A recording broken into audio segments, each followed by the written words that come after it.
Welcome to the Delz Show. We've got the one and only Shelly Martinez in the building. Looking How's it really going? vibe. What is this vibe? I love it. What, the flowers, Um, background, I love it. it's called summer, baby. That's right. It sure has been an interesting summer, we shall say. What have you been doing for fun with everything? Because I know you. We know each other, and I know like you love to go like to Disney and go to all the parks and the rides and get your Moe's drink over at the Simpsons bar and all of that. What's going on with Shelly? What is you, your sister, the gang? What are y'all doing now for fun? Well, it's interesting because a lot of people, even just earlier today, an old friend of mine texted me and they're like, how have you been dealing with all this, like what's going on with life? And to be honest with you, not much has changed. Yes, I love going to, like Universal, to the Simpsons. I love going to tiki events, seeing bands and stuff like that. Like I love that stuff. But it's like, because of all of the stuff I've been doing online for so long and just being really interactive with like live streams and like creating content, I kind of integrate the kind of fun that people usually only have when they go out in Mm-hmm. that. So it's like when everything hit, not much changed for me, except I'm just not going to those extra events. You know what I mean? Like I have a live stream where it's the Regal Beagle happy hour, right? So I have this bar here. That's why it's so cute. I I have know this it's a bar, tiki vibe. You got the the whole tiki vibe. bar. Uh-huh. And this is where I live stream and like I have drinks and like I feel like even before the corona, like I've been hanging out, you know what I mean? Like when I'm at home. But it's Mm-hmm. awesome because I have a 20-year-old min pin, Fred Mertz, shout out to Fred.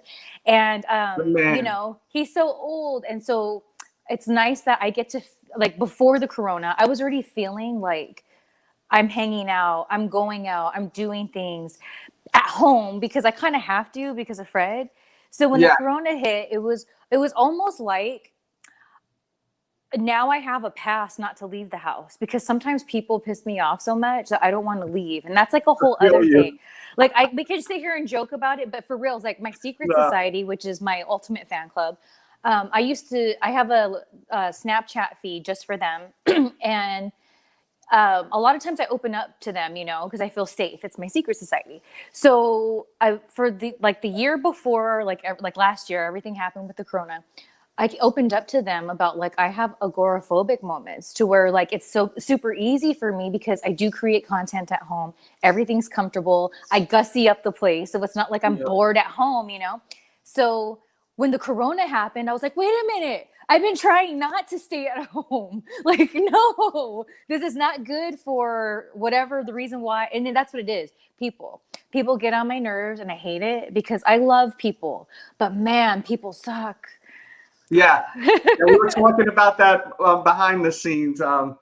It's amazing how social media can expose people, and also, you'll see people and you think they're one way, and then once you get to know them, they're totally on some other stuff. Which as I said to you earlier, I love that because it makes you know not to waste your time with those people because time is precious. Look at the guy who played the Black Panther. He just out of nowhere, 43 years old, gone.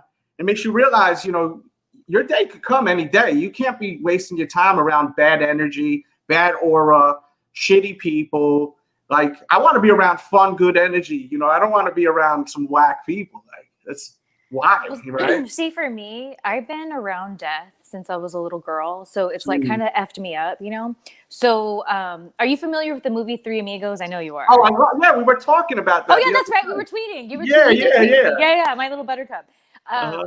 So one of the things that my sister Danielle and I like, we always get a kick out of because we've watched it millions of times. Same here. I know the whole Is movie by heart. yep, when Steve Martin does his whole like monologue to people of Santa Poco, where they're like, he's like, some people, don't let everyone has an El Guapo. And he says, some people, shyness is their El Guapo. And we always thought that was so funny because we didn't catch on to that until we were adults, right? Like, we watched it, but you don't really get it. And it's like, you know what? That's true. So, like, if you want to think deeply about what El Guapo meant to the people of Santa Poco, I love that you're talking about this. Shyness is some people's El Guapo.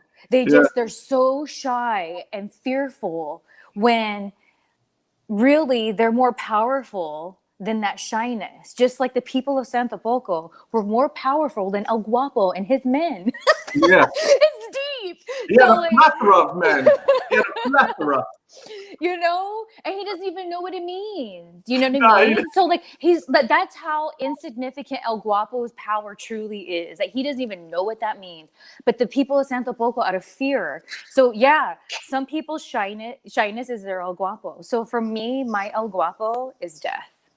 That's why I've always been obsessed with vampires since I was little, because they live forever.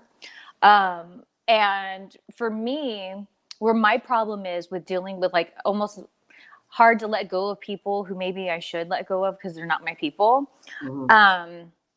is one of those things where it's like, I think about, what if this person died? I would feel bad that I cut them out because I would just feel so guilty. So then instead of just like kind of accepting it, and like I've learned that you can accept people, but that doesn't mean they necessarily have to be all tight with you like they were maybe before. But it took me a long time to realize that, because I'd always think, what if they died?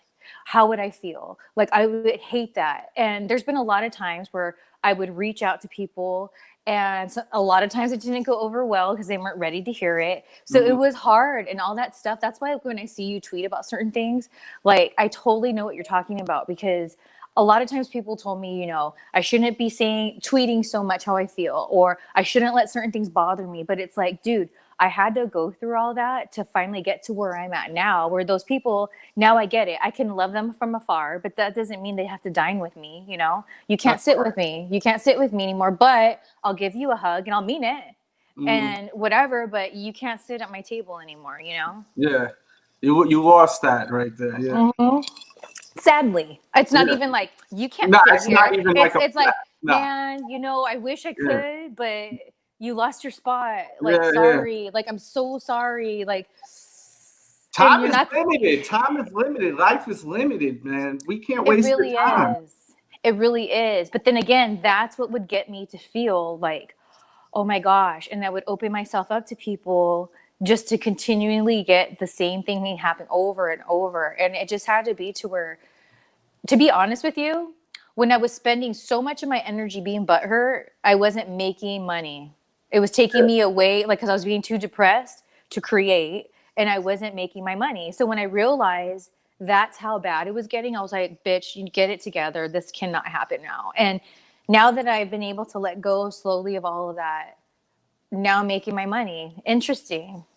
Yeah, you're doing really good. I mean, even your energy, I mean, I'm not saying your energy sucked when we were talking like crazy last year, but I felt like you weren't even really wanting to really get back into YouTube, but I was like, I felt like you could really do this, you know? Like, you got to get back into it. And you're killing it now. You're doing your thing. So I'm happy. I'm just doing it. And like, here's the thing. I love that you gave me that push, because like I was telling you earlier, I just look at YouTube differently now. I don't care about it being one of my side gigs anymore. Instead, honestly, like my Shelly TV, which is my free OnlyFans, that's kind of how I look at the energy that I once put into YouTube. That's the energy I put in there. And it's so crazy because it was just this weekend. I made this little video and I was feeling all good about it. And it made me so happy. And some of my subscribers were like really receiving it. And then I was like, dude, this is what I was trying to get out of YouTube. And that's a free page. Like, you don't have to pay anything. There's no subscription. But because people will pay for pay-per-view content or tipping me, I'm making a little bit. It's not a lot, but a little bit, you know. Where is this again, so people can get on that? I got the URL shellytv.com just to make it simple for everybody. But okay, it'll be in the description after. Cool. And it redirects to my free OnlyFans page because I Okay. have my premium one, which is $10 a month, and then my free one. And the reason why I did that was because OnlyFans lets you have 2 accounts. And I was like, you know what? I can use the live stream here because there's that tipping on there. Let me see if it'll work. So at first it was more like, I'll just use it for live streams that I do that are public, you know?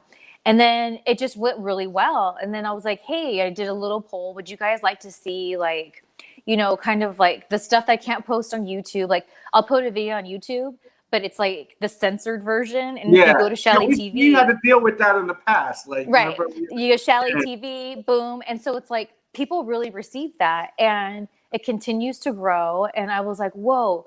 And I remember one day I did some video about it on YouTube and I had I think like 90 subscribers. And when I woke up the next day, I had like 200 and something. And I was like, oh my gosh. Like, I was like, whoa. And, you know, I just this morning, it went to 302. And I know to some people that's not much. But to me, I was like, no, like, this is so awesome. So I feel like what I was really looking for in YouTube, because it used to be that way back in the day. So like the old YouTube vibes, I feel at Shelly TV, you know what I mean? Like I feel those vibes there.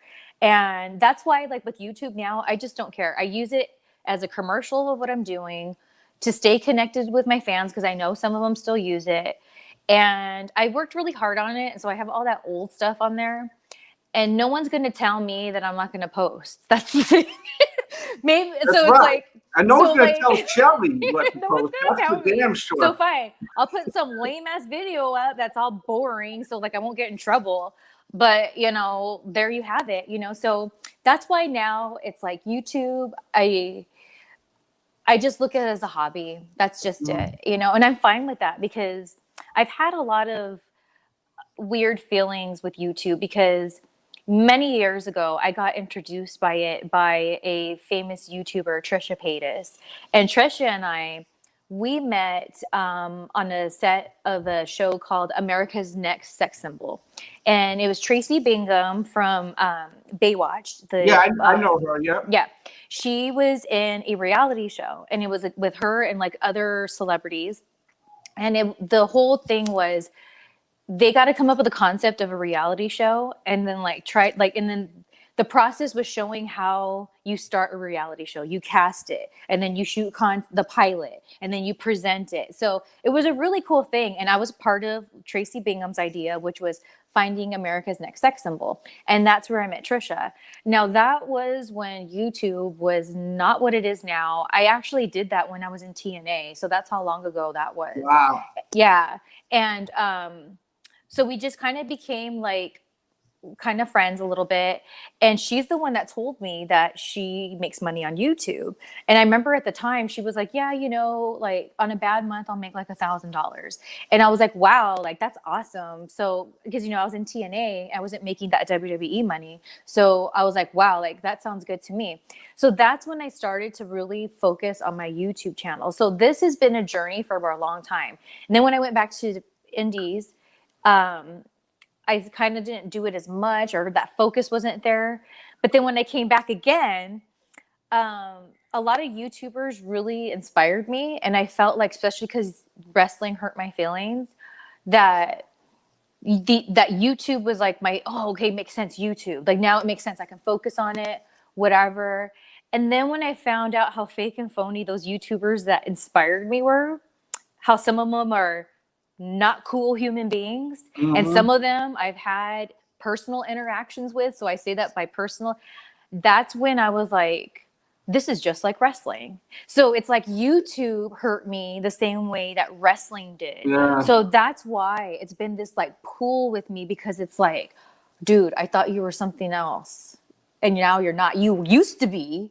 And then when it just became this thing, it changed. And I saw the change. And it's the entertainment business. It's in general, I think any form of entertainment, you deal with a lot of people have hidden agendas. A lot of people are trying to use you to piggyback or just swing on to the next vine, you know, and to get to where they need to go, you know, and the sooner you realize that, the better, right? I mean, that's just what it comes down to. It is. It comes down to that. But for me, before it comes down to that, Yeah. it really drains me because, and this is my fault. Like, people who have disappointed me, it's not even their fault. I shouldn't have had expectations. I shouldn't have put certain people on a pedestal because, and a lot of times for me, it's when someone inspires me and then I end up becoming a better version of myself, or like something that I was letting die inside of me gets relit. It's almost like instead of me absorbing it as awesome, they inspired me, I put them on this pedestal of like, oh, wow, like if I didn't like get inspired in that way, I wouldn't have gotten out of my funk and got back to this or to that. And then when it like kind of gets a disappointing mode, it's like I take it real personal because it's not just about, oh, you now disappointed me. It's like, but you inspired me and that brought life back into me. So like, this doesn't make sense. And it's like, I feel like I've been fooled, but I'm the one that did it. I shouldn't have done that. I should Yeah, you got to like, take accountability. I should just be like, thank you. Thank you for inspiring me, and moved on. But instead I was like, oh, they're so great. And da, da, da. And it's like, not always. Nah, I feel you. I definitely feel you. Let's get a little more brighter in here, you know? There we go. We got to do the little dance break real quick. And I know you love 90 Day Fiance. I see you always talking about it.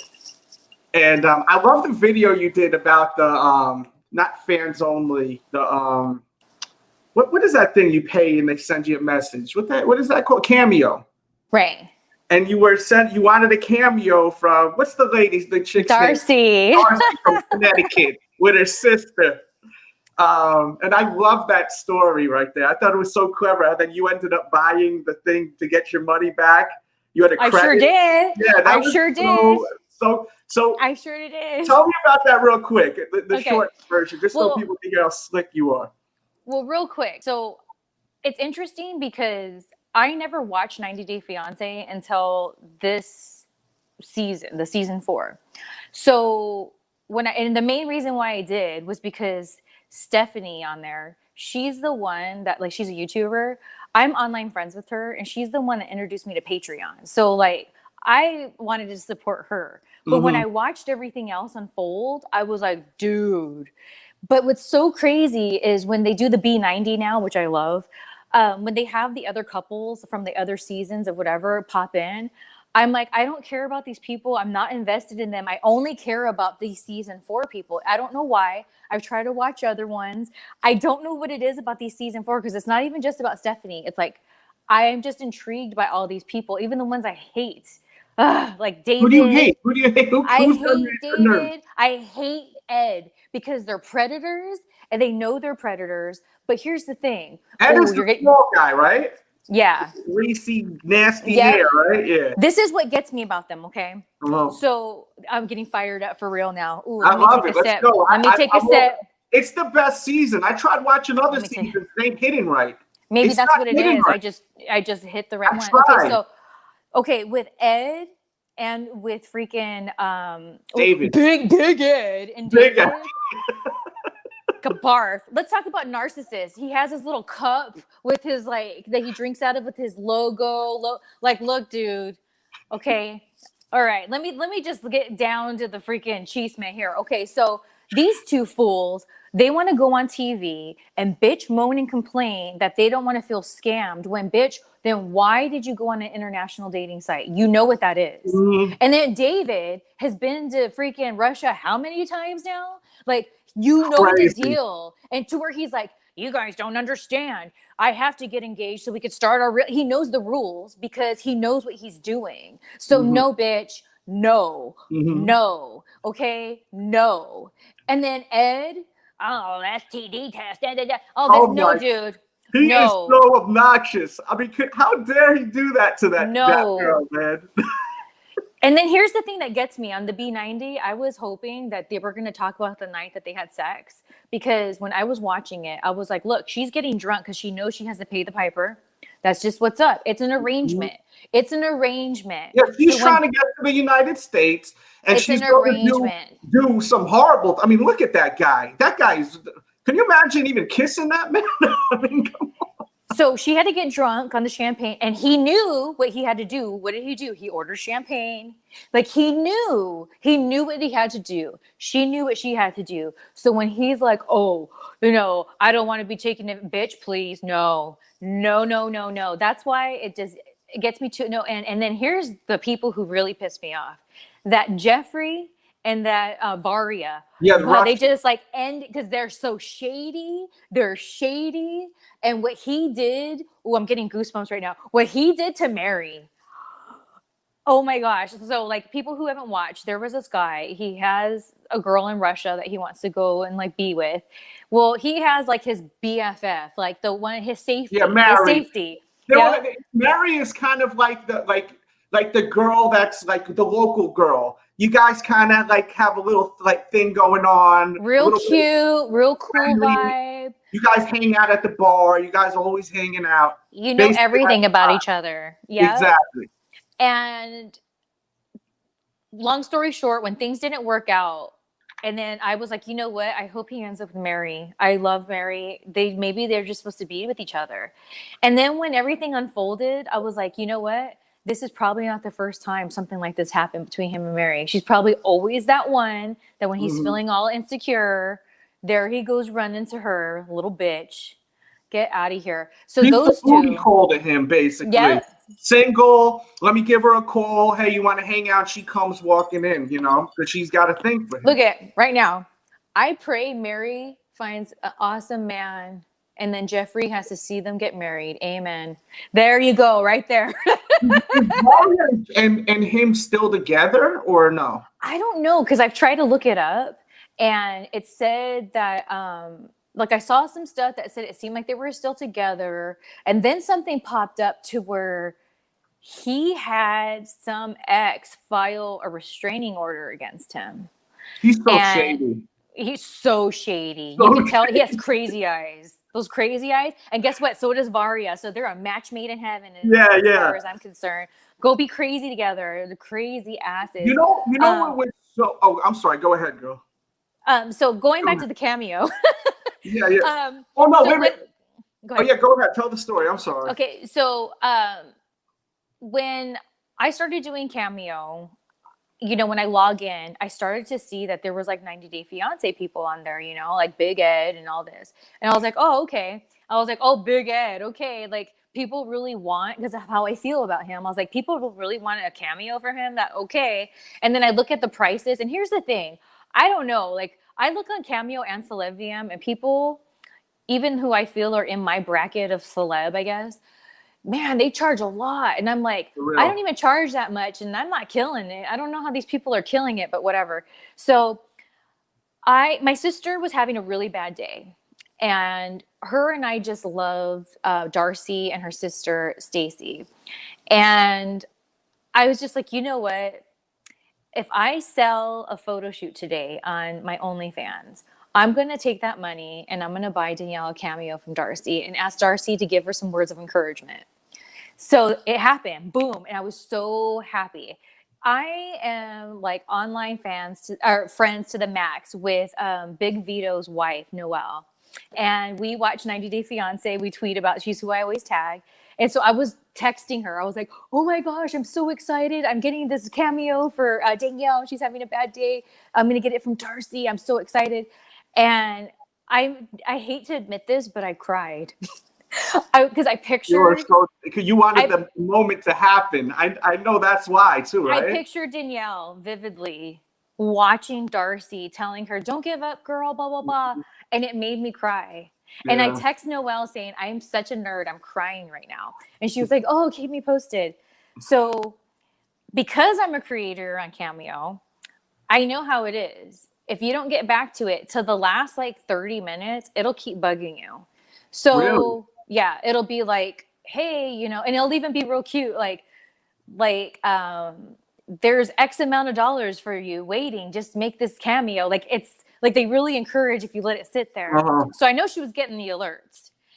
And then when it expired, I was like, oh my God, she didn't do it. And I'm required to do it within 3 days. I don't know if you get like a certain status, but in her case, it said that she had 7 days to get to it. So I was sitting on this secret for 7 days and it was killing me because I was so I excited. can imagine. And then here we are watching the show, and I'm like, oh my God, oh my gosh, oh my gosh, oh my gosh. So excited. And it didn't happen. And I was so upset to where I did unfollow her because it hurt my feelings. Because whenever I see her, you couldn't look at her feed. You didn't want to see her on your feed. You were heated, right? I couldn't. Yeah, I don't blame you. You don't want to look at her. You're just like, damn, you ruined my moment, baby. And but it hurt my feelings. Yeah. And then I realized, you know what? On Celebvium, which I've been doing way longer than Cameo. Yeah, I'm on that one. That's the old. That's like old the OG. school. Yeah, OG, right? Yeah. That's happened to me a couple times where it expired and I didn't do it. And then when I looked at it that way, I was like, damn, what if one of those people were like, they cried? And it made me feel so terrible.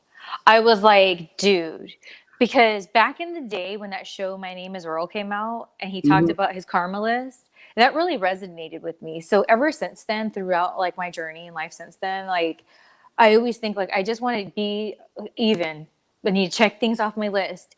And I've checked a lot of things off my list. But one thing I didn't get checked off my list is when Darcy checked my ass. Because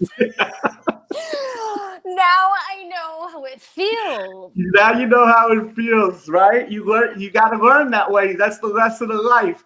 But I like how you got your money back.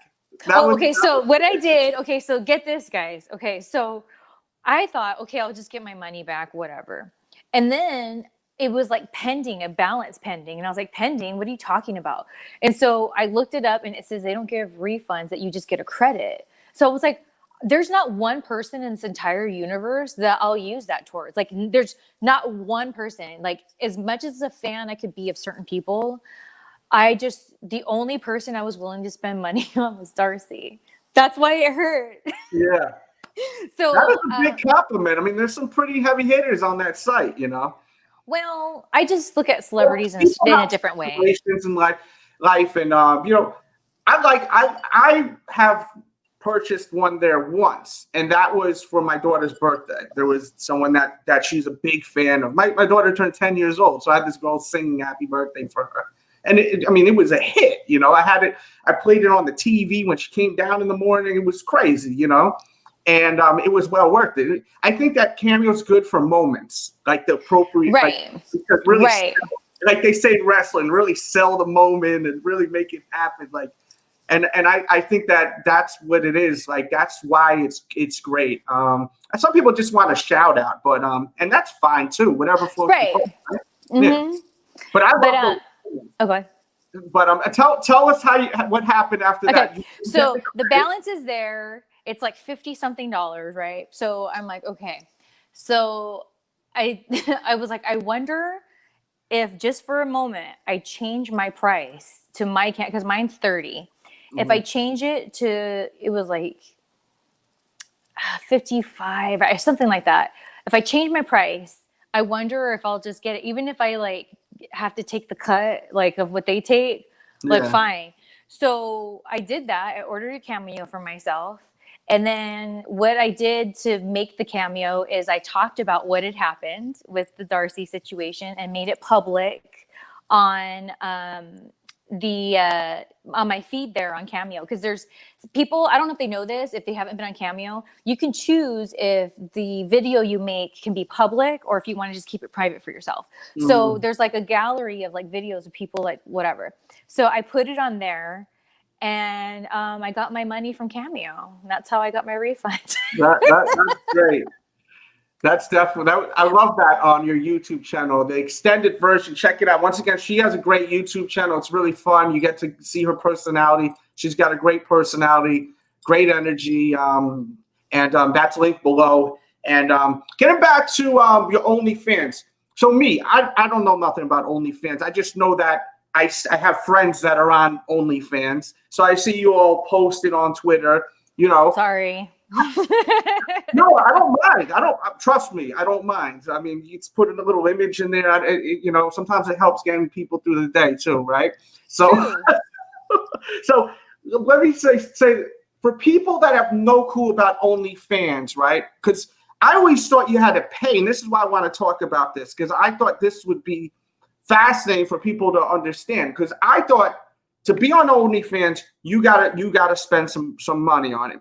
You're saying that it's free to sign into OnlyFans. That's what you said before? Well, I have my one profile is a free one. So like there's a lot of free accounts out there. The way it is OnlyFans hold on. I just had to get this out real quick. Going back to Cameo.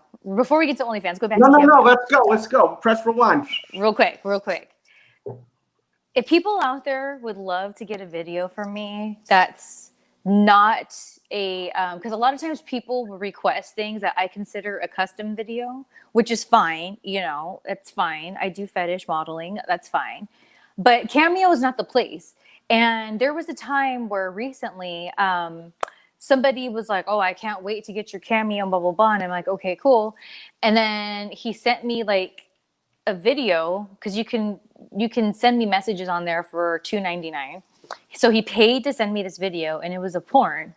So like people are like misusing it. It's like, what are you doing here? This is Cameo. So there's that. And then going back to Big Ed did so well in Cameo that he bought his mom a new car. Now I would like to know why. For me, it's like pulling teeth. Do I suck that hard to where Big Ed wins in life in the Cameo world, but I am struggling? I'll put on my Wonder Woman outfit. I'll put on my Ariel outfit. I'll put on my Selena's outfit. Like, let's do it. You want me in a bikini? Let's do it. But Big Ed, I had to pulling teeth. But Big Ed, with the dude with the creepy robe and the greasy mayonnaise hair, is killing it on Cameo. You know why he's killing it? To be honest with you, is because he landed. He went on this platform right after, so like everyone watched it. You know how I started watching 90 Day Fiance? What happened was I kept seeing all these little memes with him with the no neck walking around. So I'm like, yo, who is this effing guy? Is he? I want to know. So I'm like, all right, I'm searching on the internet, guy with no neck walking, like, and he comes up. And I'm like, 90 Day Fiance. So I'm like, all right, I'm gonna go on Hulu and check this out. So I'm seeing there's like mad episodes. There's like tons of seasons. I'm like, wait a minute, are you freaking kidding me? I'm like, I'm trying to understand. I didn't know clue what I was getting myself into. Because I'm seeing 90 Day Fiance. I'm trying to understand what the whole thing is. And for people that don't understand, it's basically someone from the United States is looking for someone via internet. So they're looking on these dating sites, on Instagram. Some are getting catfished. Some you think are getting catfished, and they're not. Like that one guy, was that David who was going over to Russia? And it felt like the stalker. Yes, the stalker. Let's hold on real quick. You think he was really going to land that? Like, come on. Okay, she would not have shown up if the show didn't go and find her and paid her off. Because let me tell you something. Lana, her name is, right? Lana, yes. Okay, she is one of the best workers I've ever seen in my entire life. Oh my gosh. Now this chick knows Lana, she knows how to work it. She's been getting David's money for like 7 years, never slept with him, never French kissed him. Like when the producer, one of these little peck, right? Yeah, like this. Like, and then on the show, when the producers would ask her questions, she'd be like, I'm not going to answer that question. That's it. And then look at the camera. She's like, no. She is good. Oh, yeah. Lana. She seems to be just doing her internet hustle with these guys that are just, I mean, and this guy, it seems like he got a lot of money. And what's so strange to me is like, you got all this money, success, and you're looking for someone. She was an attractive woman, but she couldn't even speak English, right? Weren't they using the phone? What? This is the whole thing that fascinates me about this show. If you're single, why would you go through all of this type of stuff? Like, why would you go on the internet to find someone across the water somewhere and you can't even communicate with them without a translator? It's the weirdest. This show is so weird, guys. You got to watch it, but it's got to be the right season because we tried watching the other seasons. Both of us were great. Season 4. Here's the thing. So the reason why he goes out and does that is because look at who he is. Okay, being fair. Mm-hmm. We only know what the show shows us, right? You could even say some things are edited. But with this B90, it's really showing these people and how they are because there is no editing. They're saying he still is like getting all heated when people are like making fun of him. At least I'll give it to Big Ed. Some positive vibes to Big Ed. He laughs. He'll be like, "That's so mean, Teddy." So like, you know, like he goes with it, which is another one of his pawns to get women. Teddy, little Teddy. And here's my other thing. Okay, I'm sorry. This is I'm very passionate about 90 Day. Let's just go with it. So what makes me so upset the most about Ed, okay, more than even David and his creepy ways. The fact that not only did they show that he broke his daughter's heart and her trust during the show, but then when it came out with the B90 that he was willing to like do it again after he already like made amends with his daughter. It's like, who does that? Like that's that was really crazy. That's like being a different level of a person. And I'm sorry for whatever Ed's gone through in his life, that's the kind of person he is now. Like that's probably something real deep.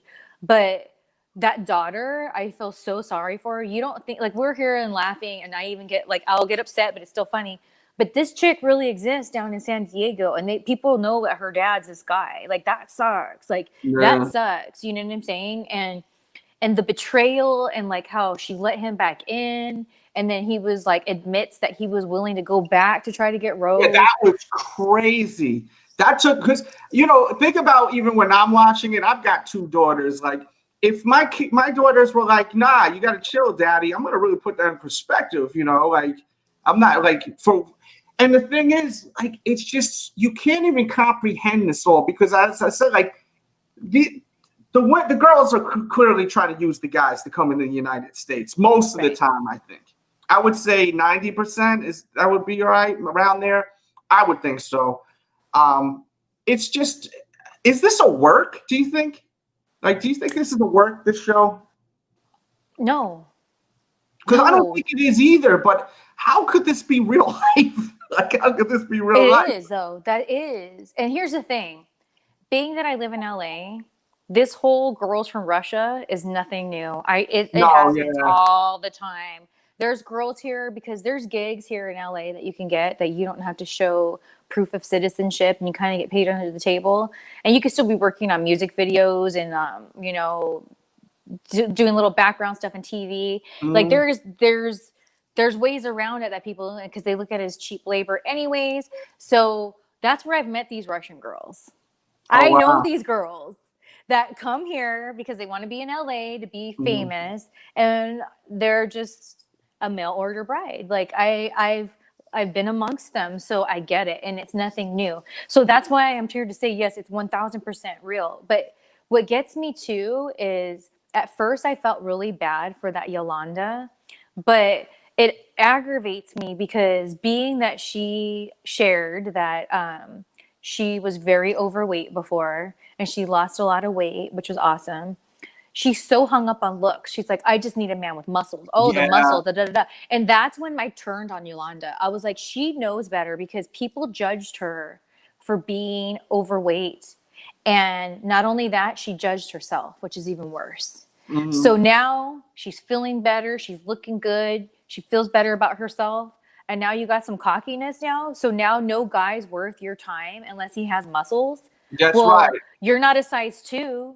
So what if that guy with muscles looks at you and thinks that you're not even up to his par? That's not cool either, is it? So I can't with Yolanda now. And it makes me like I felt so bad for her with her delusion of this Williams. I did too, and I felt bad for her kids too, having to deal. They know with the drill. They're rolling their eyes. They know how she is. Can you imagine? Like, that's really aggravating stuff to deal with. That she was just, it's so annoying. Like, the show annoys the hell out of me. Do you get that? Like, I get so annoyed. Like, when I see Yolanda and she really thinks this is real after all of these things clearly showing that she's being catfished. I mean, the level of aggravation that I get. It's denial. You know why? Let me ask you this. Have you ever known somebody that's been in so much denial like that? Never. Okay, that's probably why it aggravates you, because you can't relate, that you don't know why, like, this is the thing. And then for me, I know people like Yolanda, and some of them have made my life very difficult, and some of them just won't get it. And then I feel for them. So like that, I get triggered in that way. So I think that people can get triggered, either they know people like that, and then that's why, or you don't even know someone like that. So how can a person operate like that? And it's crazy, because going back to the B90 shows you the people, because up until the B90, I was Team Yolanda, even though I get annoyed how delusional she was. I liked her, but it just was annoying. But then at the B90, when she started talking muscles, this, oh, he's no muscle, I need muscle. That's that was whack. That's when I was like, I don't like you. And then that's when, like, with Ed, as creepy as he was, and I didn't like how he was in the show, on B90, learning things like that he was going to go stab his daughter in the back again, shows me who you are. Like, you know what I'm saying? So like that B90. And here's the thing. I randomly tell Danielle, what do you think Usman's doing right now? What do you think right this second in life? Like, baby dude, girl, baby love. Delz, right this second, we're here in your show. What's Usman doing? Where is he? Is he dancing with the champagne? Oh, that song. How did that song go again? I haven't listened to it for a while. Yeah. Damn, I haven't heard it in a while, but I used to, it would be stuck in my head all day. And I would call my girl, I'm like, baby love, where you going, baby love? Usman. Yo, that's how she sounds. She sounds like a Simpsons character. She did. Like, she could be related to Marge. It's crazy because Danielle, she's been into the 90 Day Fiance before I was. And she introduced me to that Angela and Michael, which they compared Usman and baby girl Lisa to them. But I actually like that other couple more. But that Nigerian stuff was crazy. And here's the thing. Whatever it is, what it is, Usman showed me that you take this moment, you can really have patience with people. Because he wanted that plane ticket to United States so bad that when she was just pecking away at his soul, he just took it. He was like a punching bag. It was crazy. And then towards the end, he would just go, okay, baby love. Baby love Lisa. Baby love Lisa. Easy. Baby love. And then finally he got cracked. No, and like he went. I was like, finally. But it took him so much. And like, to be real, like, I know we're laughing, but it really reminded me how if you really want to bad enough, you can control your emotions. And that's something that like I try to like, because here's the thing, in my life, there's times I can, and I'll be that way for years. But then like some huge disappointment or something weird will happen. And then like, it'll crush me just a little bit more. And then like, I throw it out the door for a while. And then like, eventually it comes back again. So with Usman, he reminds me of like, dude, just take a deep breath and control your emotions. I personally liked him. I thought he was a pretty cool dude. I mean, not someone I want to hang out with or right. Party with, but I mean, he seemed to.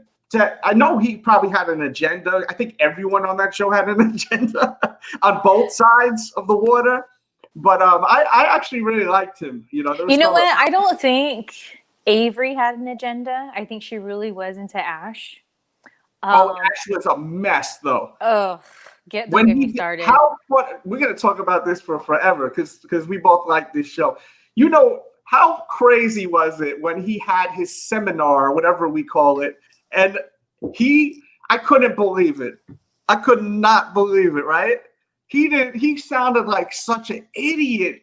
Even if the show paid those women to be there and already be negative to set it up, even if that part was fake, like let's say that part was fake, okay? The way he handled himself, he just looked like an insecure douchebag to me. I know he said that in the B90, he didn't realize until the show how much he bugged his eyes out, and it was like a condition, which that's great that he was able to find that out.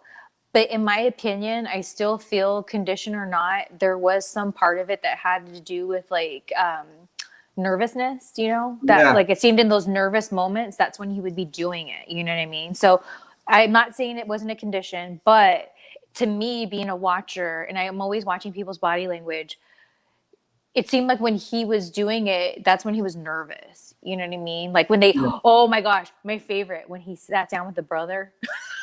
Oh my, the brother too. The brother. What, at the restaurant? Are you talking about when they were at the restaurant? Yes, because when my sisters date someone, it's very questionable to me. Very questionable. See, look at Cameo just reminded me, bring a smile to someone's face, complete your one order. And I will.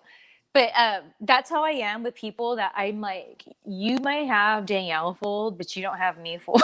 So I appreciated that one so much. But I feel that Avery really did fall for this guy. And there are people who do go on online dating services or chats and maybe aren't trying to find someone that's on the other side. So that's what I did like about the show, because you did have those people, but then you had someone like Yolanda where she wasn't looking for that. It was just a catfish Instagram thing. So then that's kind of like, that's a thing that happens, like, you know, in this day and age. And then you have like Avery and Ash, where I feel like she wasn't on some international dating site. They just somehow connected on some. They met on Instagram, I think, right? Oh, well, yeah, that's right. Instagram. So another Instagram. So it's like, it was like not looking for that. It's like IG that there. David, that Jeffrey, and that Ed are the ones that looked for the international. And then it's like Stephanie and oh God, let's not even start on Erica. I can't. Oh, I was rooting for Stephanie because she's from where I'm from. She's from Yonkers, New York. So I was rooting for her. But that was wild too, with that girl, and her parents were pretty out there too, a little bit. Here's what bothered me about that Erica, which again they met on like social media. It was like she watched her YouTube or whatever. Here's my opinion, okay? What do I know? This is just from what I watched, and you know, you can draw from life experiences. I've had people that I've dated who pretty much wanted to date me as the fantasy of who I am, because one guy in particular, you know, he was a wrestler, but he was like, hadn't been in wrestling as long as I had. So to him, it's like Shelly Martinez, right? And so like, he did his homework. He learned everything about me to pretend to be like, it was all manipulation. And so the thing with Erica and Stephanie, I really felt that, like, especially when Stephanie's like, oh, you know, she would tell me about my YouTube video. So she's getting to know Stephanie because Stephanie is a YouTuber who doesn't put on a persona, which is fine. Like there's YouTubers that do, and that's fine. Like it's like a shtick, and there's nothing wrong with that. But she's more of the like, see what you get, you know, what you see is what you get. So like with that, I kind of felt like Erica was more into like being with this hot YouTuber, that's, you know, kind of thing. Fan. She was a fan. Yeah, like, yeah. That fantasy of, the fantasy. Because she was very into this being sexual with her, and the thing is I kept saying, if she was a guy, I think people wouldn't be looking at it this way. Like when she took her on their date to, like when she do the molding on her boobs. If a guy took a girl, they would get so much heat. It would be crazy. So why is it that when you want to have a bisexual girl couple, okay? So why is it's okay for two girls? And then people to make Stephanie kind of out to be like she's a prude or da-da-da, when it's like, if that was a guy, then what? So Stephanie's not looking at it as, oh, it's a girl, it's okay. It's like her heart's on the line.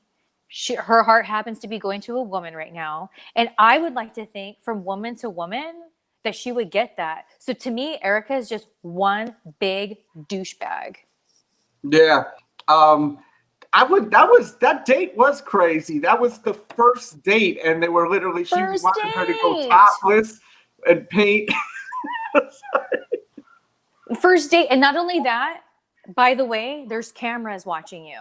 How about that? So it's your first date. You take her to go do a bust of her bust, and the world's watching it. Now, okay, if this was a reality show about these two girls that have been a couple and they've been together for like 6 months and they're just like talking about how they met and it was all da. Okay, I could see that. Okay, I could see that. But this is your first time meeting in person, your first date, and this is if Erica was a guy, I feel so many people wouldn't be hating on Stephanie as much. And I cannot believe how many people hate on her so much. I'm sorry. And I'm not just saying it because I'm online friends with her. It's like I, as a woman, am offended because, again, if Erica was a guy. Yeah, if Erica was a guy, especially in this day and age, she'd be teared up a new cornhole. You know, I gotta say something different so we don't keep it monetized. You know, she'd get it. Gotta keep that monetized. Yeah.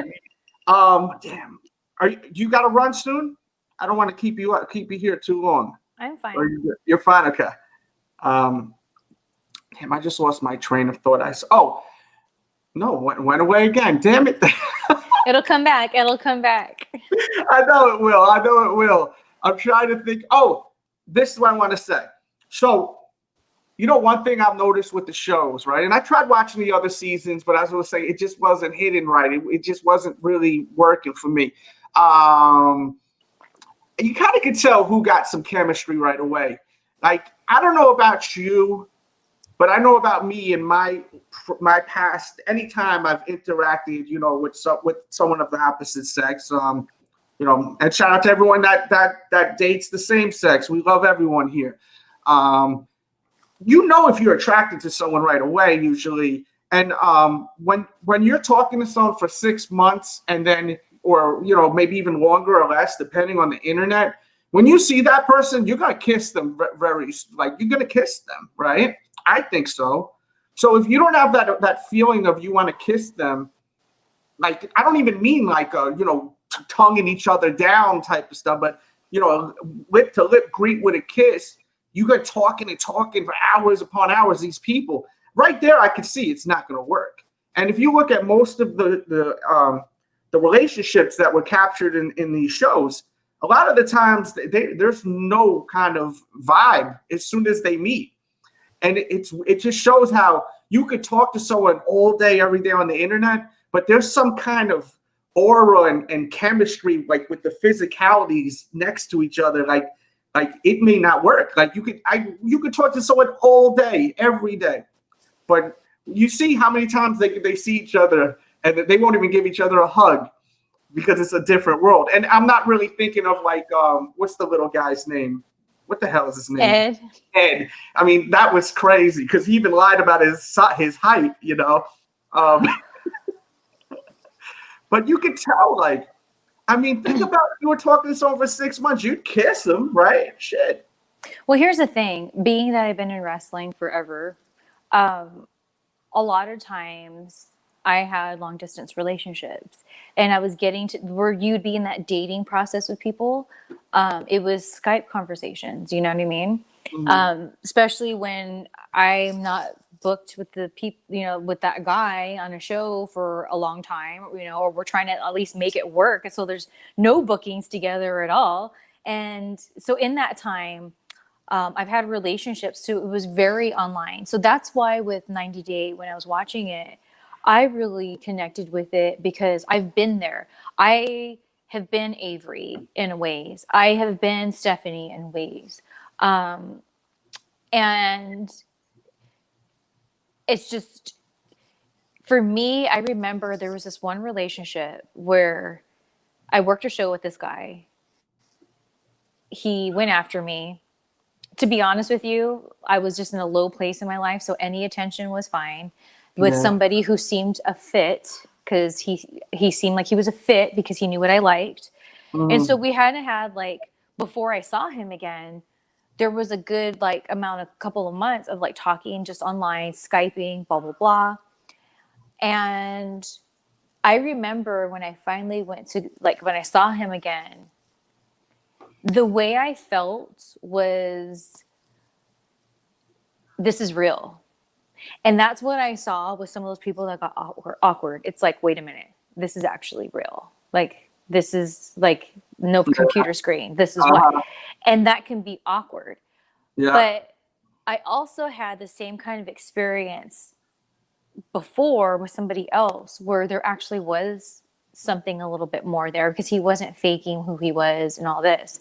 I call it the Aladdin syndrome. So he wasn't Aladdin to me. So when I saw him after we finally decided we were going to, like, after online dating each other, you know, and me getting booked so I can go see him, we did kiss. And I remember he was like, oh, wow, like, you're a nice kisser. Like, and that was our first kiss. But it was very natural, like you're saying. Whereas the other guy that faked it, I didn't realize at the time he was faking it. It took a while to find out. But it was interesting that when I saw him, going to what you're saying, when I saw him at the airport and he picked me up, I knew it was wrong. I knew it was wrong, but I felt guilty. Like, I've already invested myself. I'm already in. Here I am. I'm going to be here now in his town, and I'm going to be staying with him. So, like, maybe I'm just nervous. So you just talk it up to nervousness. But yet I was nervous about the other boyfriend before him. But what did we do? We naturally kissed. It wasn't all like you're saying. It was almost like, okay, we've connected. Now we're going to physically connect. And so that's a really good point you're bringing up, because I felt both. And maybe that's why when I watched the show, I invested so much, because because to me, I felt like when Avery and Ash kissed, I felt they were attracted to each other. I felt there was something, you know, there's something there more than just, you know, mail order bride. Oh, of course, you know, definitely. So, like, but then when Stephanie and Erica met, that vibe was how I felt. Dead. It was dead as soon as they were together. To me, no chemistry, nothing. You know, I related, and that's how I felt with that guy. Where he was the Aladdin syndrome, because I was like, he didn't even have to say anything. It's like on his person, I knew he just wasn't right. And I tried really hard to make it work. Lessons to be learned. And so that's why I get so invested in this damn show, because every story I can relate to in some way, shape, or form. And even with, like, Ed, I can relate to being, like, especially when I was way younger here in LA, like, these older dudes. And I always got along with older dudes because I've always been into, like, older guy kind of stuff, you know? So, like, older dudes would try to take advantage of me. So, like, that's why I get extra heated at Ed. And then the thing with David, he reminds me of people I've had to deal with, my own fans, where this shouldn't be a thing, where they don't know boundaries and they just keep pushing and pushing, because it's almost like, okay, there's a show. I don't know if you've ever heard of it. It's a documentary. The Simpsons made a spoof on it. It's called The Up series, where, like, this British director follows these kids from age 7 to, like, 60 something, and every 7 years. And it's so interesting. It's on Amazon. You should check it out. And one of the guys in there that they follow that's growing up, he says, like, when he's in his 20s, that the way he gets what he wants is he just pesters people so much to where they give him whatever he wants just to get rid of him. So, like, that's that David guy to me. Like, going looking for Lana, he went to that place. Like, what if she did live there? That's creepy. You just popped up at my house. I thought he was catfishing her. I didn't think he was gonna ever meet her. I'm shocked you thought that. You thought that Lana was just working him the whole time and never wanted to be on camera, but you knew that there was a real Lana on the other side of the social media device. I believed in it because, again, I've known those girls, but like, I've known them. But I also know that it's a fantasy, and that's why I feel David holds on to it, because he's kind of okay, like in a way, he'll never admit it. But I know guys like him. It's like because of how intense their personality is, let's just say that, they kind of can't have a real relationship with a woman. You know what I mean? Like we joke Yeah, here they at the have a house. weird Yeah. personality I joke here complex. at the house. I'm like, David and Yolanda should just get together because they're both so delusional. They're both in Vegas. They're both in No, they Vegas. aren't. They both are in Vegas. They're both in Vegas. Oh, but God. it's like he wouldn't do it because she's not Russian. That's his fetish. And now she would look at him and say, like, oh, he doesn't have muscles. So it's like that's why both of them are going to be alone Oh, until they'll they be fix perfect that. for each other. They would, but they There's wouldn't even give lot each of other a couples in chance. Vegas. Oh my goodness. Yeah, but I love talking about this show. So I was like, we're gonna talk about this show a lot. I feel like that's gonna happen on the stream, which I'm totally fine with. I still haven't done a video on for my YouTube channel yet. I have a book where I literally have about 10 pages front and back of notes when I watch the show. Goodness. I would be so heated. I'm just like, oh no, da da da. Because what had happened is when I watched the show, it had already been out. Like it was almost done airing, to be honest. And I hadn't checked it out yet. And when Shad Gaspard passed away, Yes, it just it really just put me in a certain state of mind, and which isn't necessarily a bad thing, but it's just like a weird vibe.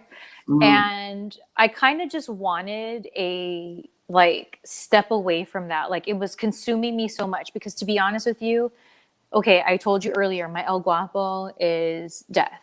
So there's already that. And then, so this is how it goes. Whenever death triggers me, I think of Ashley. And then when I think of Ashley, I think of my dog Ethel. And then when I think of Ethel, I think of my grandma. And then when I think of my grandma, I think of my douchebag dad and my douchebag grandpa, which is a whole other thing. So it's like this trigger effect. So when that happened, it just like all this stuff, including like wrestling stuff, because there was people at the memorial I went to that were there that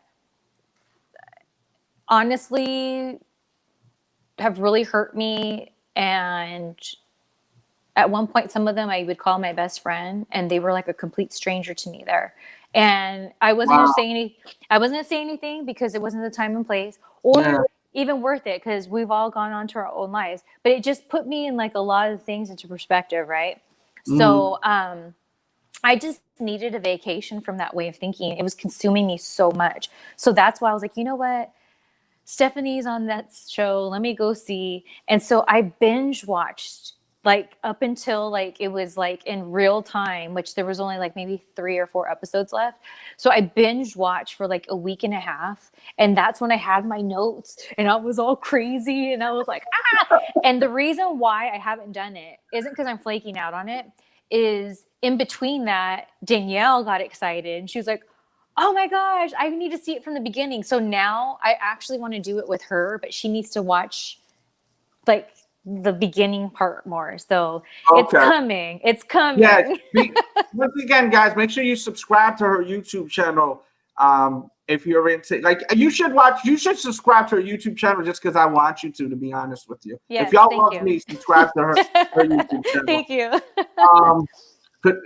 Okay, so let me get into a couple of questions. So Ariel or Selena, as far as your favorite character, which one do you like better playing? I get asked this a lot. And honestly, I can't compare the two because they're so completely different. What people don't realize, because what a lot of people have told me is when they became a fan of my Ariel character, that they didn't feel like they were going to be able to buy the Selena's character, and they were really shocked that they did.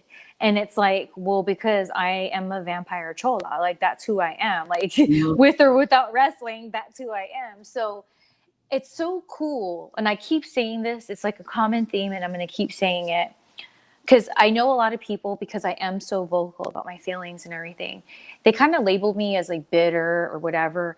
But it's like, look, there's so many people in wrestling that do not get the joy of playing not one, but two characters that they're known for, that is literally who they are and is literally who they enjoy to play up. You know what I'm saying? Like when I did the Selena's character, a lot of that was just me kind of throwing some props to Fifth Street over there in Chino, shout out, over there at my grandma's, you know, and how I'd make fun of my cousins because they'd always be like, watch, Shelly's gonna marry a white guy, watch. They were always like that.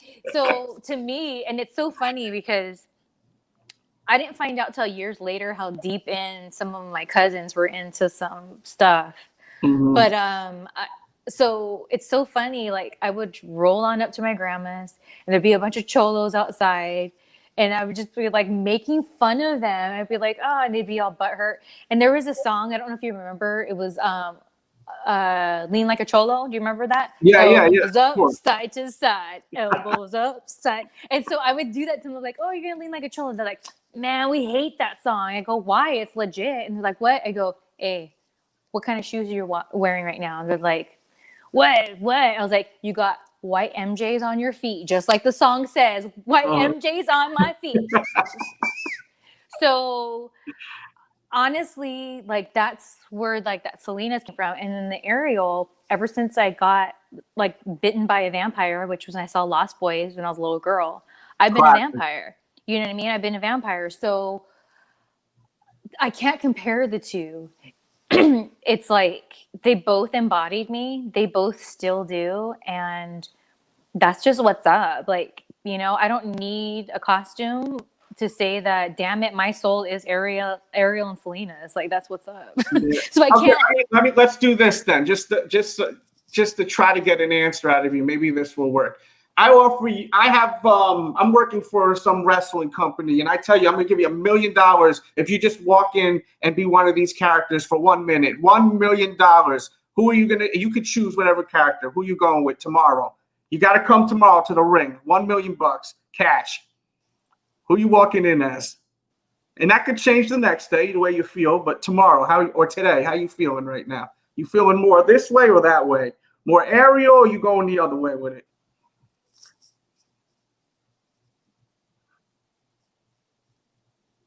I guess it'd be Ariel. There we go. We got it. All right. Okay. Hey, that's how to get that answer.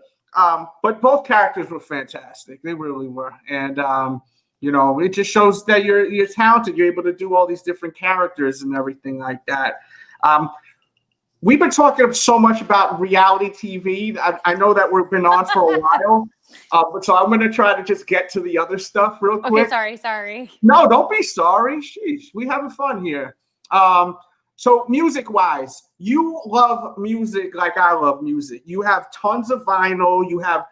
I see you on Twitter. You'll talk about the Ghetto Boys, Mind Playing Tricks on Me. You love that song, but then you'll talk about other music.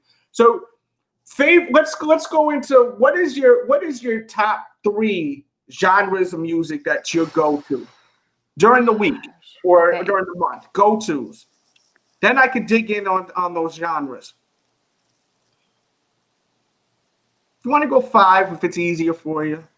Classic rock. As in what? Because everyone got their own opinions on that. Like David Bowie, Zeppelin. It's kind of all over though, because here's the thing. I'll put on either my Pandora or my music choice on my cable here. And I usually always have a classic rock on my cable here. And they'll play Queen, they'll play Zeppelin, but then they'll also play Bowie, or they'll play the Animals, or they'll play Jethro Tull. I love Jethro Tull. Well, that's all classic rock in my eyes. Pardon? In my eyes, that's classic rock to me. Right. Yeah. So, or then they'll play like Billy Joel's, which is a little bit different vibe. Mm-hmm. They'll play Rush. They throw Rush in there. Yeah, so that's a little bit different. Yeah, that's a little different vibes. So there's that. Here's the thing.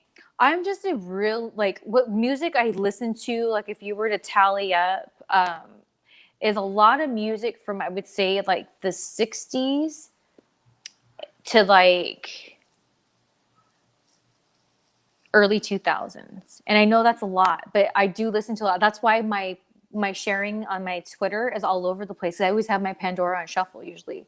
Yeah. So it's like, I love like that old school, like classic rock, but then I also love like 80s hair metal, you know what I mean?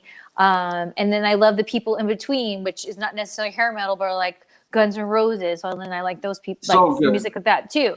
So then there's that. And then, but then like I love the Misfits too. Like that's a different vibe.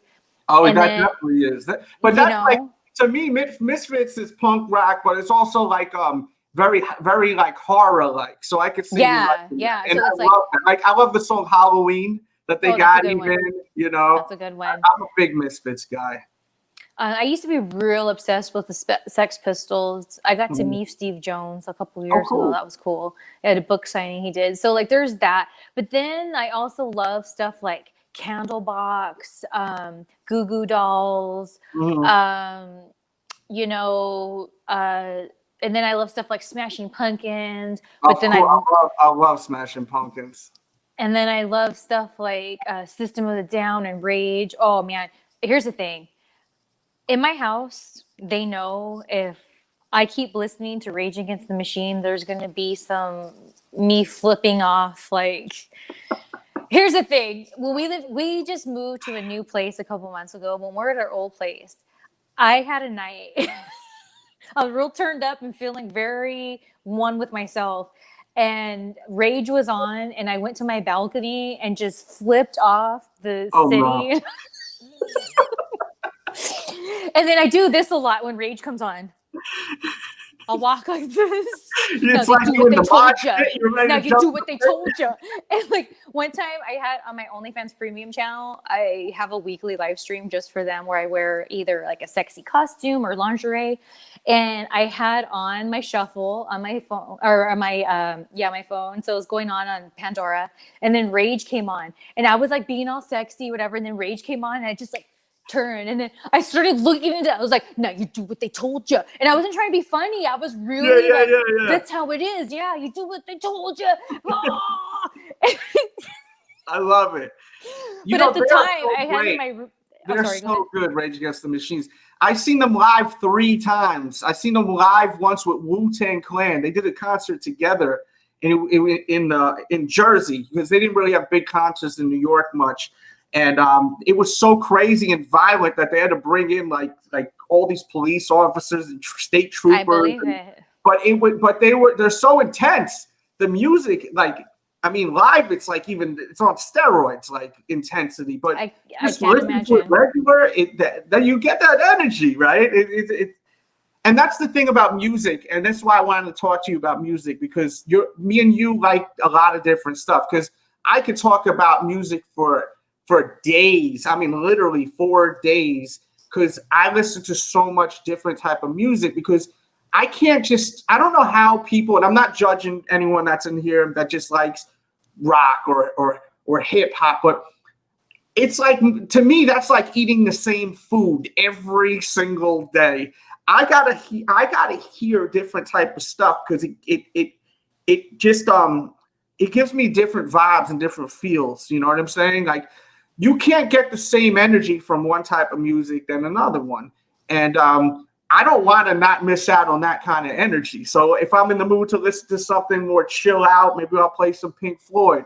If I want to hear some hip hop, depending, I may put some Wu-Tang or Nas on. Or if I want to hear something that's just fun and party, it's turn up season, I may play some of the new stuff that's on the radio. I'm not really a big fan of the new music that's out. Some of the stuff I like. And even like hair metal. I think hair metal gets such a bad name because of the look, but the music is good, man. You get good vibe with that music, So good. What I love, like, first of all, I'm right there with you, because like, but then here's the thing. There's times, like there was a time where I listened to pretty much only reggae and what I call white boy reggae, which is like, not just like the reggae, but you like 311. Yeah, It's like they got 311. the influence, Right. And hey, I'm not being whatever. Yeah, but they're Okay? dope though. They were dope. That's what it's called. That's where I grew up. That's what it's called. Okay. And Where I grew up, that's what it's called too. So, and I love it. So yeah. there was a couple years where like I pretty much listened to just that because my soul needed just that. Right. Yeah. And then like one day I just kind of like listened to that. I was like, oh yeah. And then when I started, that's why I'm so big on shuffle. Like whether it's my iPad on shuffle or with music I've downloaded or my Pandora or whatever. I love it because there's even times like, let's say a really good song will come on, right? Like let's say a good reggae song comes on. And then I'm like, you know what? Maybe I'll just put the reggae channel on. Maybe this is just a reggae channel day. And then say like the next song was Poison, you know? And I'm like, no, man, that's a good one. Okay, maybe I'll just put it on the Poison channel. And then like freaking oh my gosh, there is a group, I guess you'd call them, I like, called Ski Whiff. And what they do is they sample lots of different like old songs, and not just old songs, but like how would you say it, like pop culture, and it like mixes it all in together. Like you can have like 1920s music that's like a lot of 20s, 30s, 40s, 50s music. They kind of like revamp it to like dancey kind of like little remixes and stuff. Yeah, like it's really awesome. But you know, original music, but that's the vibe it kind of has, and like it has the samples and stuff.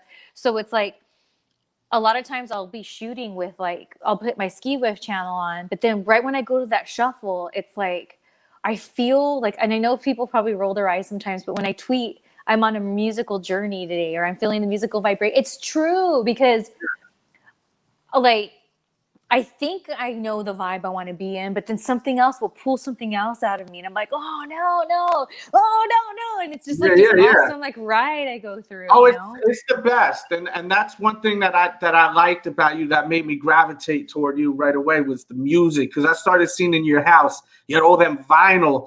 And I DJed for like 10 years of my life. And I just, if you collect vinyl, I've never met someone that collects vinyl that sucks as a person. You have to be a unique human being. I have, but okay, there is one or two that you do. Well, my man he introduced me to this kind of small little club that was going on here in LA called Record Club. Okay, cool. And that's where I met some of those not cool people. All right. At the record club.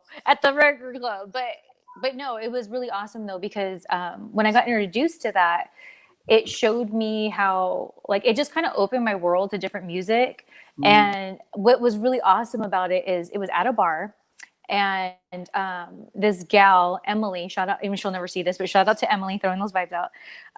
She would be the one that like if you would bring your own vinyl, what you would do is you'd bring it up to her, tell her which one you wanted, you know, what song you wanted, and then she'd give you a ticket, and you can do it twice, and that gives you a free drink. So you get 2 free drinks if you're bringing your own vinyl for them to play. So it became this like fun kind of thing. Yeah. So it's like you bring, you know, your records, and then it's really cool because then you hear other people's music, because there's people there with so many different kinds of music tastes. So then you really get open up to like different music and be like, oh wow, like what's this we're listening to or whatever.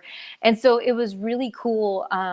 When they changed the location, that's when we kind of like opted out a bit, but it was really awesome. I mean, I'm sure it doesn't happen anymore now, but it was just such a cool thing, and I loved it. But yeah, that's where I met some of those jerk ones. They're out there. They're there. Now. They are out there. Thank God. Mostly. You know, everyone that I knew that collect vinyl was a DJ or a musician. You know, so it's also a little bit different with that. As far as hip hop music, what do you love listening to? Hip hop, like what's your guys, your artists you like? Well, that's the thing. I'm very old school, and I'm like, I guess you would say like one of my favorite is this group called Lighter Shade of Brown, and a lot of people don't know Lighter Shade of Brown. I grew up listening to them. They're freaking awesome, and it's so funny because I grew up from like preschool to 6th grade. I went to a private school, a Christian school. And we used to have talent shows. And one time, like, you had to like audition what song you wanted to sing if you want to see, so they can approve it. And one day I went up there and I thought it was a good idea to sing this song and rap a Lighter Shade of Brown song that talks about partying and drinking. remember being a little ass girl and they were just looking at me and I was thinking, yeah, man, I got this. But I love Lighter Shade of Brown, the Ghetto Boys. You know, I like some of Too Short. Some of it's a little too much for me, but there's certain songs. It's just like that vibe. Like in the 80s, you know, like I said, my grandma grew up in a rough area, but with that came this like culture with a lot of that stuff, you know, like a lot of the innovators of what I feel music is today was really going on at that time. And I think that's why, Ice-T, forget about it. Oh, you want to hear an Ice-T story? Okay. So I loved Ice-T so much growing up, and I loved the rap Colors. Like that was my jam right there. And I love the movie too, but Colors, his song, I just loved it because Colors. I just, exactly. Yeah, that was when I was in TNA, he was supposed to escort LAX to the ring at some pay-per-view, but him and Coco got snowed in and couldn't make it. So we had to like change it up. I was so excited that day. I kept going up to everyone and saying, is Ice-T here yet? Because I was going to go up to him and rap Colors. And I was like, damn it. And he couldn't come. So then I went to some convention like way after that. And him and Coco were there. And at the time I had on this nurse outfit because it was around Halloween. And so I thought, well, what would Ariel wear? She would be a nurse so she can get blood. So I was in the sexy nurse's outfit with my fangs and everything. And I saw him and I ran up to his table and then I reminded him of the TNA thing. And so he's like looking at me like, what? Because he's like, I'm just this girl with fangs, like going up to him with this nurse outfit. And he was like, oh yeah. And then he was like, yeah, we got snowed in. Like, so I knew he remembered because he finished my story for me. Mm-hmm. And I said, all day I kept telling everybody I was waiting for you to tell you something. Can I tell you now? He goes, yeah. And I just went, I am a nightmare walking, psychopath talking, king of my jungle, just a gangster, stalking my life like a firecracker, quick as my views. And he was like, oh, he loved it. It was awesome. Yeah, so I know he loved it because I know I've interacted with him many times. I know he liked that. Yeah, so that was my Ice-T story. But that's why, because growing up, you know, HUSTL, hustler. Like that's what's up. Yeah, he had a lot of bangers. I think people forget about Ice-T at times. Even some of the body count stuff was dope. There goes the neighborhood. That was fire. That goes hard still. That still goes hard. But that just shows how great music is, you know? You go so many different places with it. So many different places, and it's all about how you relate to music. You know, that's what it is. And the reason why I love Ice-T is because the things he sings about, like I kind of lived growing up and seeing these different things. And for me, it was interesting because being that, like, okay, like my mom's family, they're just like Mexican. And then my dad, his dad was mostly Mexican and had a little Spanish. But then his mom was full-blown Irish.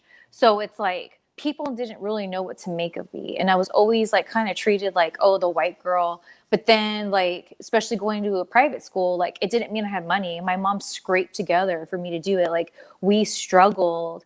And so then all like the privileged children there looked at me as like, oh, you know, my grandpa did construction. So he'll pick me up in his like real paisa looking freaking truck coming up all ghetto, and like it would be embarrassing because they'd make fun of me because like I was like the little poor Mexican girl. So it was weird. Like my cousins and people like that would make fun of me being the white girl, but then like I'd go to school and they'd like be like, oh, the poor Mexican girl. It was just really weird.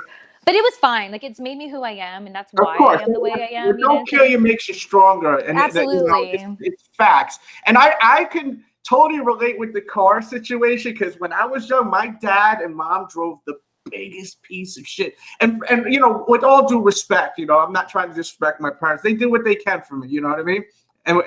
But man, everyone's parents driving pretty decent cars, and my father drove this beat ass Buick, and it was like crazy looking, man. And when I was a kid, like I got along with people, the quote unquote popular people, but that was kind of like a gift and a curse because you know the popular people, their parents had a lot of money, they were picking them up, and then I would be getting picked up, and then I was like, oh my god, let everyone get picked up first, because then you have this beat up Buick Skylark to pick me up. I'm like, Man, F my life. You know, because when you're a Dude, kid. but here's what my douchebag grandpa used to do. He used to be like, I would say, please don't pick me up in the truck, because he had another car that wasn't like that. So he would do it on purpose. Like, he would do it on purpose. Oh, Shelly doesn't like it. And he would F with me like that. Hence douchebag. Spiteful.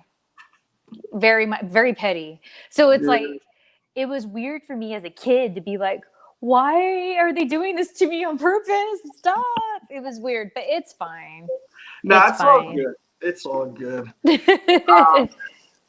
I think we covered everything I want. Oh, All right. What's your favorite Simpsons episode? Real quick. I wanted to ask you that. Oh, that's so hard. The horror one, the treehouse one. What's your favorite one?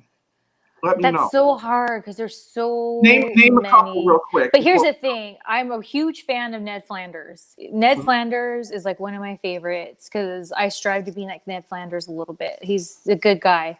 I would say, oh man, I like whenever Ned Flanders' family comes. I go to a Simpsons trivia pretty often. It's like once a month.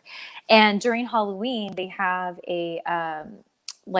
we all come dressed up and there's a contest, whatever. And one year we were the runners up because we showed up as Family Flanders. I was Flanders' mom. My man was Ned Flanders' dad, and Danielle was little Ned Flanders. Stop. and you know who we lost to? Devil Ned Flanders. Wow. Devil Ned Flanders is who we lost to. And then the year before that, I came as Boobarella, but whatever. So Flanders, whenever his family's there, because I just think it's funny that they're these like beatniks and like whatever. I really love though the episode of the Lord of the Rings spoof. That's a good one too. The Lord of the Rings. I also love the spoof of when they show you them as kids and then because that's the spoof of that documentary I was telling you about, the 7-Up series. Yeah. So I liked that one. I also like, just because I quote it a lot, so I guess I must like it a lot, is when the episode where Bart, when Lisa gets born, and then Bart has to sleep in the crib that Homer makes him, and it's like the clown, and then he goes to Flanders' house and gets all like whatever, so it's like in his head it goes, the baby sleeps here. Hello, Joe. Iron helps us play. Ah! Like I always think of that episode, so that's a good one too. I am like so into, I feel, older Simpsons. I feel like up until like a certain season, I've seen like all of them and I know them so well. But then like there's so many now that like it's hard to keep up. So many episodes, and we've been watching for how long? I mean, it's I know. And God bless the gal that does Marge Simpson's voice. But nowadays, because it's taken a toll on her, sometimes her voice in the episodes, like it freaks me out and I really can't listen to it. I don't know what that's about, but like I can't. It's kind of like on Seinfeld, on Kramer, when he freaks out when he has a spasm. Like I kind of feel that way, poor thing, because her throat or whatever. But yeah, you know, I do love the Treehouse of Horror ones. You know, whenever they show the aliens, I like them a lot. I don't know. I just, you know, Simpsons is just one of my passions, I guess. No, I know you love the Simpsons. If I see I've texted you once or twice. Sometimes I'll see some old Simpsons stuff, and I've texted you. Look what I found here. This is something that we got here from the trivia. Like they hand these out to like, so it's like these little clipboards that they have. So it's real fun. Just to be the nerd that I am. And then I have Ralphie here. Oh, that's great. He lost his, it was the Choo Choo Choose You he was holding. And then my last match I had was in Germany. And then I found these in Germany. Oh, wow. I don't know why, but they were in Germany. Tic Tacs. And then, of course, yeah, I don't know why. And then, you know, I just hang out with Homer. No big deal. You know, I'm really nerdy about that. I have the OG from when I was a kid. My mother, I guess, thought I would still want it, which was pretty cool that she put it away. The original Bart Simpson doll, where the top of it was rubber and then it was all like plush at the bottom. Oh, yeah. And he would say, you know, eat my shorts and all that. Yeah. Like the OG. And I'm like, man, found it in her attic like years ago when I went up there, along with a bunch of old like Star Wars stuff I used to play with. And I was like pulling the string, but it didn't work. But it was so crazy. At least you still have it. I got this so right here. cool. This is from Moe's. It's the Universal. They give you That's this so if you great. get like a yeah. But yeah. Well, listen, I had a blast with you. I hope you had fun. It was nice catching up with you. You know. Totally. And tell everyone everything they need to check out with you right now, please. All right. So my OnlyFans, we were trying to talk about later, but then I wanted to talk about 90 Day Fiance. My premium channel, my premium page is onlyfans.com/Shelly Martinez. And on there, you just get content every day, lots of 18+ sexy content. I don't show nude or topless, but there's a lot of skin there. So there's that. And then there's ShellySecretSociety.com, which is my ultimate fan space. It's not just my sexy stuff, but like, vlogs, try on hauls, different things like that. And then my YouTube channel, youtube.com/Shelly Martinez channel. I have a second channel as well, but I don't have a URL for it just yet. But on my other channel, if you watch my main channel, you watch the videos on there, it's linked in there. And Twitter @ShellyFromCali. Instagram @ShellyFromCali, the number 4, because they deleted my account for no reason.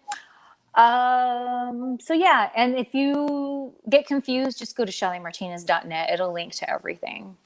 And I see someone just wrote, I wish I could afford OnlyFans. She was saying there's a free membership and then there's one you pay for. So go there and just sign up and support what she does. Follow what she does. I'm not familiar with how it actually works, but you said that people could just sign up and follow. Yeah, that one's ShellyTV.com. If you go on there, it'll direct you to that free OnlyFans. Okay. And I post on there. Like I have every Monday, I post a Manic Monday video. I have a live stream on there every Friday at 5 p.m. The Happy Hour Regal Beagle, which we have right here. And there's a lot of content I put on there, just different little things. No, you going in, girl. Little teasers and things like that. I love it. I love it. So, well, it was awesome seeing you guys. Thumbs up the video, share, follow everything she's doing, because this is a friend of mine. I want you to support everything she's doing. Subscribe here, of course, if you're new here. And thank you so much for tuning into the Delz Show. We out of here.